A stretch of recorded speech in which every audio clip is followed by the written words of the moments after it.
ఈరోజు నంబూరులో గౌరవ ముఖ్యమంత్రి శ్రీ నారా చంద్రబాబు నాయుడు గారి నేతృత్వంలో ఆయన ఆధ్వర్యంలో స్వచ్ఛాంధ్ర స్వచ్ఛ దివస్ ఈ కార్యక్రమం ఇనిషియేట్ చేస్తా ఉన్నాం.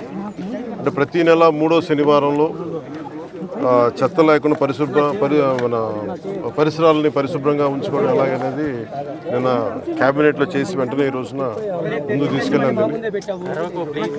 అంటే శుభ్రత అంటే ముఖ్యంగా మనకి కరోనా లాంటి పరిస్థితులు వచ్చినప్పుడు శుభ్రత ఎంత అవసరం అనేది మహమ్మారులు వచ్చినప్పుడు అర్థమవుతూ ఉంటుంది. ఒకవైపు 2047లో అద్భుతంగా భారతదేశం ముందుకెళ్ళాలి, ఆంధ్రప్రదేశ్ ఎదగాలనుకున్న దాంట్లో చాలా కీలకమైంది పరిశుభ్రత. ఆ పరిశుభ్రతని కల్చర్ అవ్వాలనేది ముఖ్యమంత్రి గారి ఆలోచన.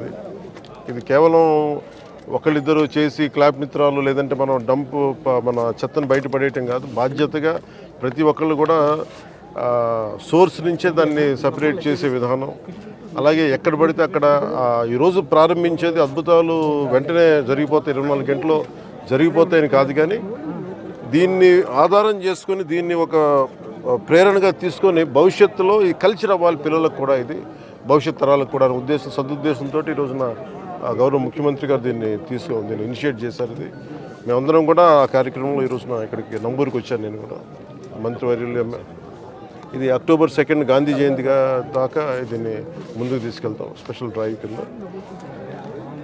ఈ సందర్భంలో నేను ప్రతి ఒక్కరిని కోరుకునేది కూడా మన ఈ చెత్త నుంచి సంపదని సృష్టించేది అలా సర్క్యులర్ ఎకానమీ. అంటే ఈరోజు మనం చూస్తే మనం ఏదైతే మనం తినిపడేసిన వ్యర్థాలు అయితే ఏవైతే ఉన్నాయో ఒక్కొక్కటి చూస్తూ ఉంటే ఒక్కొక్కటి చెత్తని కూడా చూస్తే ఒక్కొక్కటి కిలో 15 రూపాయలకి అమ్మగలిగి దాని నుంచి వర్మీ కంపోస్ట్ తయారు చేయడం, రకరకాల సంపదని సృష్టించే మార్గాలు చాలా ఉన్నాయి. అవన్నీ పర్యవేక్షించాము ఇవన్నీ.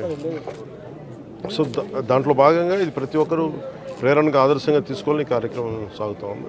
కృష్ణా వరదల సమయంలో నిలబడ్డ కార్మికులందరికీ కూడా ఈరోజు సన్మానం చేయడం జరిగింది, దాదాపు 35 మందికి.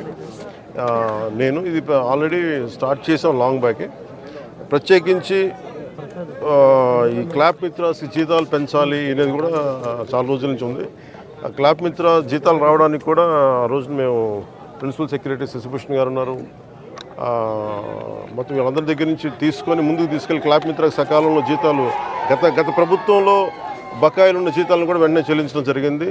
అలాగే నా దృష్టికి తీసుకొచ్చింది ఎంపీడీఓ గారు కానీ మిగతా ఉన్నతాధికారులు ప్రతి ఒక్కరు కూడా వాళ్ళ జీతాలు పెంచాలనే ఒక ఇది ఉందని రిక్వెస్ట్ ఉందని అడుగుతా ఉన్నారు.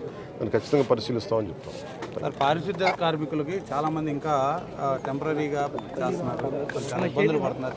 మురుగు కలెక్ట్ చేయడం అనేది మనం జనరల్గా పబ్లిక్ అసలు ఆలోచించడానికి ఇష్టపడరు.